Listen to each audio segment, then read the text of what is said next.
Hello beautiful souls and welcome back to my channel Soul Journey. My name is Beck Ahimsa and today I wanted to answer a couple questions I've gotten a few times about channeling, specifically my experience when channeling. I've also gotten some people who aren't sure if it's real because they see me moving or I'll open my eyes for a second. And so I wanted to talk about that because I think it's really important for us to understand it better and to understand that every channel is different, right? We all have different experiences. We all channel a little differently because we have different filters. We have different contracts. So I wanted to get into that because I feel like channeling is such a unique experience, but also many people do it. And I think the more we know about it, the more we can really receive the messages without having resistance or having that skeptical energy around it because maybe one person isn't channeling the same way another person is. Not that being skeptical is a problem. I think it's important to use discernment and really feel into it. And so wherever you're at, you're going to resonate with certain messages. You're going to not resonate with others. And that's okay. Just like you wouldn't resonate with a certain teacher, or you might deeply resonate with another. So I wanted to answer some of these questions because what I found really interesting was when I started channeling, I had known about a couple different channels, more like the real famous ones, namely Bashar, Esther, Abraham Hicks, Esther Hicks, Daryl Anka, Krista Reza, who channels the Orion Council. And as you know, if you even look at those three different people, you will see that they channel all very differently. And what's interesting is when someone channels, there's the person and how they channel personally, and then there's also the being that comes through. So when someone channels two different beings, they might even channel a little differently because the vibration is different. And so it's always a combination of those two energies. So for instance, Bashar always, or rather Daryl, always has his eyes closed when he channels Bashar. Whereas Esther has her eyes open and she walks around and she really has this engagement with the audience, right? And then Krista Reza, I believe she has her eyes closed and the cadence is very different. It's very fast. So it's really important to understand that everyone channels a little differently. But the reason I mentioned those three, and then I had a close friend who also channels as well. And she had her own experience. Oftentimes she would have her eyes closed. Sometimes they'd be open depending on who she was channeling.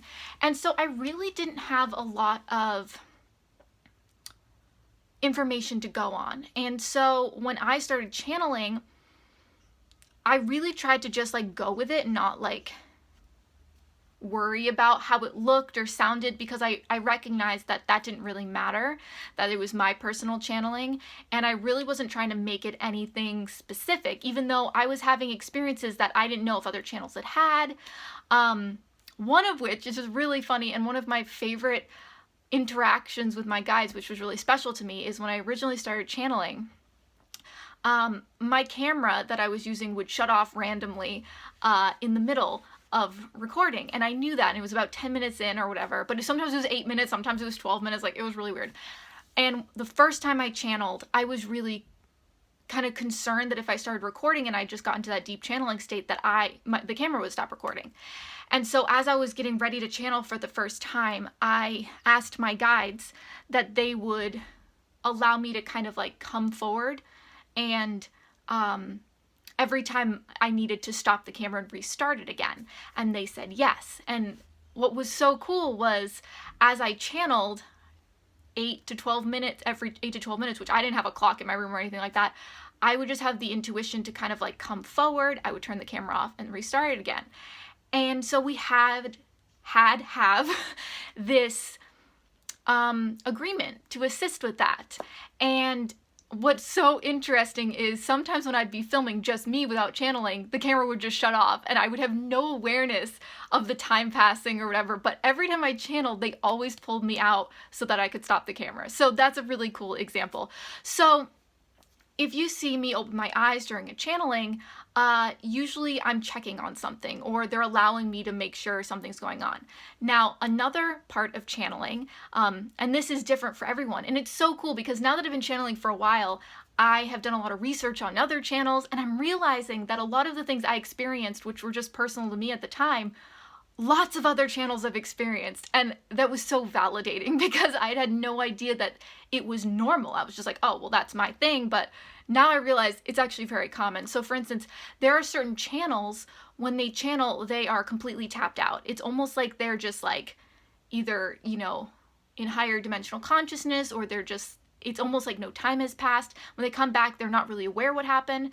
And then other channels are very, very present. Oh, I'm gonna forget her name. There's a new channel that I found recently. She's been done a couple interviews recently. Oh, I'm gonna completely forget her name. Well, anyway, she is so present when she's channeling, and she actually will channel different beings in the same channeling session, which is super cool, and I've actually done that. I haven't seen that very often, but it was really cool to see her do it.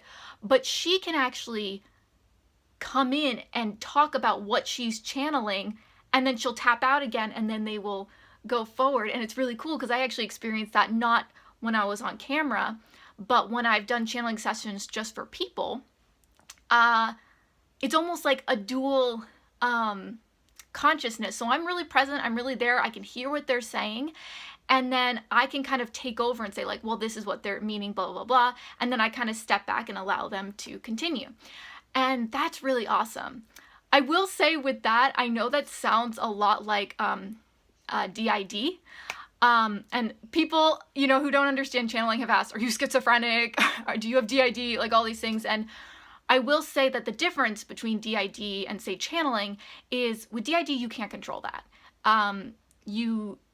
If an altar is going to take over, you have no control in the matter. Whereas when I'm channeling, I have control. I can say, if a being wants to come in, I can say, no, this is not the time now, and then they won't come forward.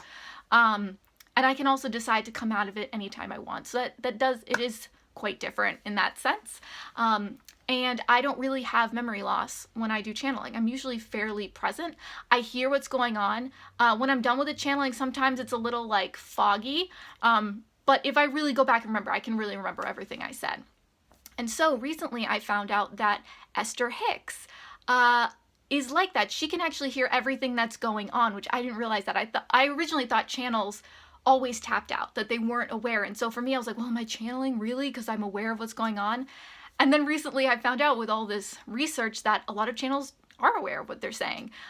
They just kind of get into that non-resistant state so it can come forward. So that was really cool. I believe Daryl kind of taps out. Esther, I know, is pretty present. So that was just like really validating. Another comment I've gotten is people say like, oh, well, she rubbed her eye, or she moved, or you had an itch. And yes, if you are still aware and in your body, you're going to have sensations. You're going to be able to move, especially if there's awareness. So I find that the channels that are really tapped out often tend to be very still, but the channels that are aware tend to be much more interactive.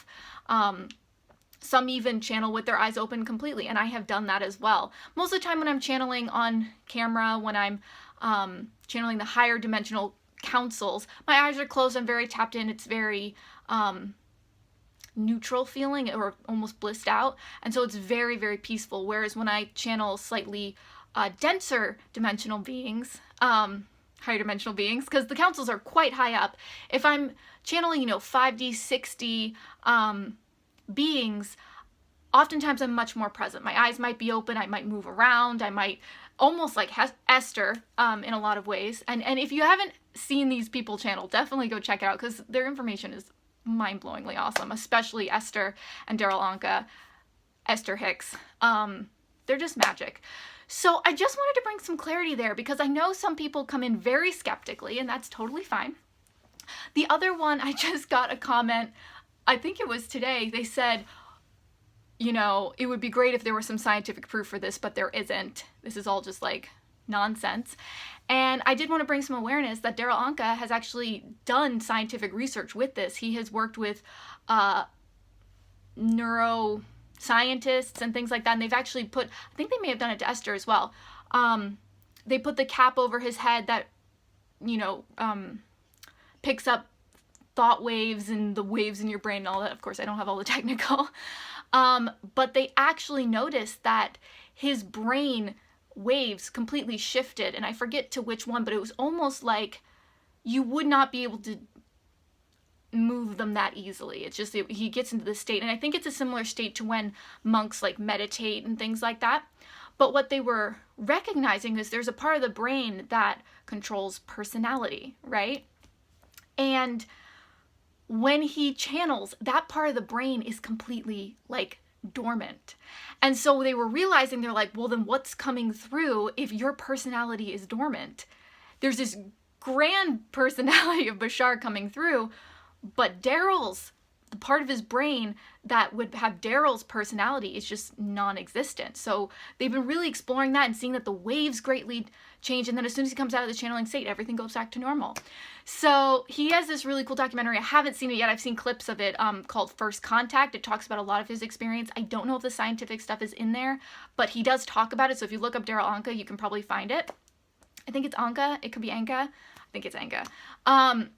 And so definitely go check that out. I just saw 1111. So definitely go check that out. I recognize that sometimes I'm the first channel people come across. Sometimes, you know, people just come in and just like, oh my gosh, this is awesome, and it's clear that they've experienced channeling before. And what most people don't realize is everyone can channel.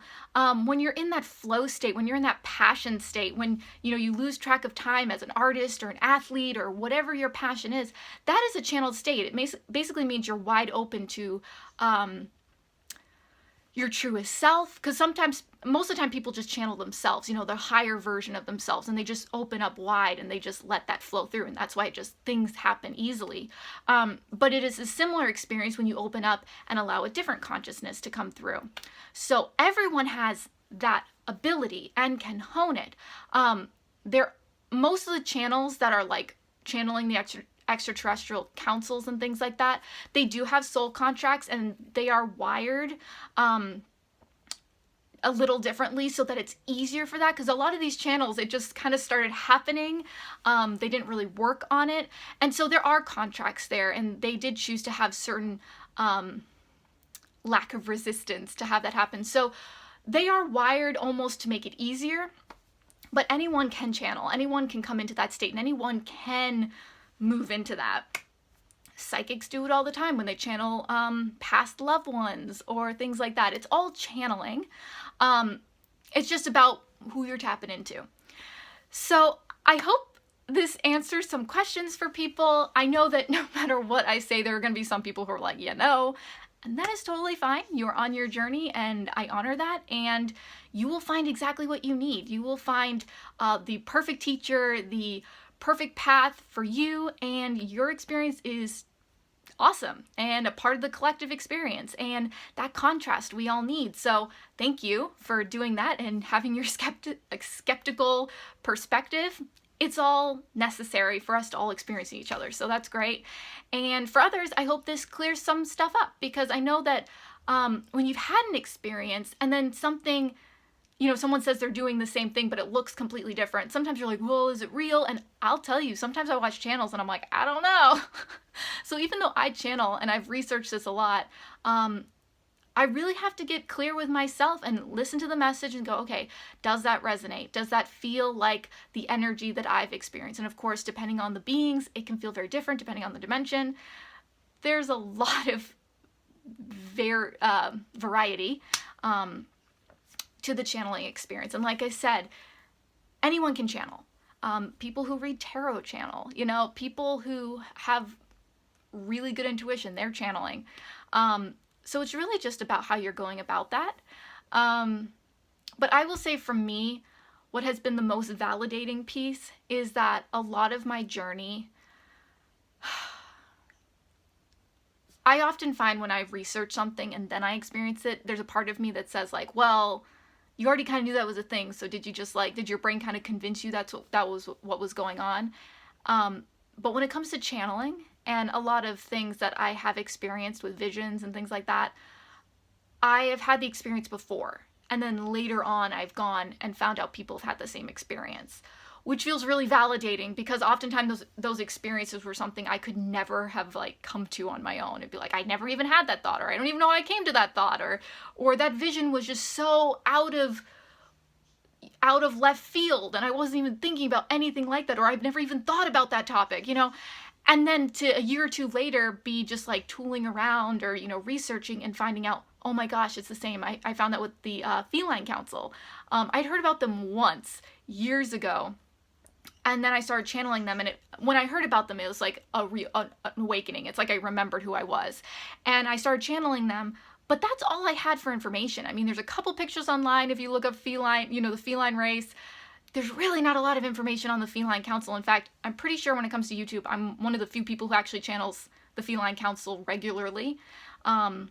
There's not a lot of people who channel them. You know, there's a lot of people who channel the Pleiadians, a lot of people who channel the Arcturians, and all these other groups. But the Feline Council doesn't come through very often. So I didn't have like a lot to go on. And then I did come across this woman who has channeled the feline energy a few times and has had guides come through. And the way she explained the energy, the way she explained the personality of that race was so spot on to how I felt it. Not even stuff I've said out loud and said like, this is what it feels like, but my personal experience with them. Talking about them, it's like we'd met the same person, or, you know, met the same friend group or whatever. And I was like, oh my gosh. And this was years after I'd been channeling. So things like that are hugely validating. And there's been so many of those things that it doesn't really matter if other people don't believe it. It's like I've had so many confirmations that were so obscure. Like this woman I found, like she was on YouTube, like never met her before, nothing like that, never had a conversation. And so, like, how could we have possibly had that similar of an experience with no context for each other? Like, that was so amazing. And that has happened again and again and again.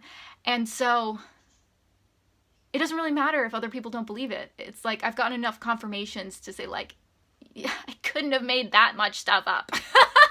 Like, it's just, like, I couldn't even pretend to make that much stuff up. Even when I like pretend to channel in the sense of like when I'm talking to a friend, I'm like, oh, it would kind of sound like this. It's like, I can't even like, I'm so bad at pretending to channel because I can't even get like the words to flow well. And like the accent is kind of there. And I'm just like, it kind of sounds like this, but like, I can't even like pretend to do it when I'm trying. And I do it myself. And so that's when I realized like, wow, like I really do step back. Like when I'm channeling, there's an awareness of what's going on, but the more I release it, it's like I'm not even paying attention to the words I'm saying, but somehow they're coming out in sentences that make sense, and it's kind of mind-blowing. So anyway, again, I hope that answers some questions. If you have any more questions, please comment them down below. I love getting your questions. You guys are awesome.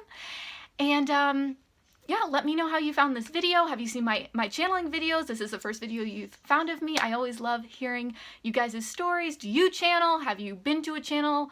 Yeah, let me know. And if you like this video, you can hit the like button and hit subscribe if you want to see more content like this in the future.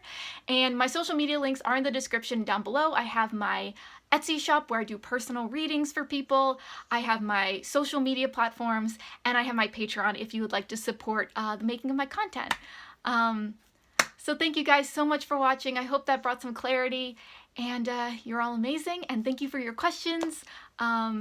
It's a real blessing. And I have had some people recently ask, like, when are you going to channel again? And as I get more subscribers, it does, you know, the questions obviously do multiply. I don't really have control over when I channel. Most of the time, it's very intuitive. I will just be going about my day, and all of a sudden I'll be like, I need to channel. So I can't really give you a date. I can call them forward when I really want to, but I often feel like most times, like, I just don't have the intuition to do that. If I do an event, usually it's planned, so like my guides and the councils are aware of that, and it's always timed out perfectly, and around that time I just start feeling that come in. So if I don't have anything really set like long term, it's just not really something that I dictate. I have seen with other channels, that's another validation, where their channeling style did change over the course of time. So like, for instance, when a lot of channels started, it was very random. It's the guides would come in whenever. It was, you know, there was a lot of resistance, or, you know, the message was a bit more choppy because they just weren't as relaxed or in non-resistance. And now they channel fluidly. They can bring it in whenever they want. And I can do that. It feels a little more crunchy than when I just allow them to come through when they want. So I probably, as I continue to channel, that might evolve, which would be cool. I'd like to do more events and stuff. So to answer your question, I don't know when I'm going to channel. I do feel like I might end up channeling sometime soon in the next couple weeks. I just feel like that might be in there, but that's just an intuition. We'll see what happens. I did do a partially channeled message on my Instagram, on my IGTV, which was, I was more present for that, but I definitely felt like I was channeling some messages. So if you do want a semi-channeled message, just consciousness coming through, that is on my IGTV. I posted that a few days ago. So if you do want to see more channeled content, it is there. And let me know what you think of that as well. So thank you guys so much. You're all amazing, and I really appreciate you guys. So have a wonderful, blessed day. Many blessings. Namaste. And don't forget, it is all about the soul journey.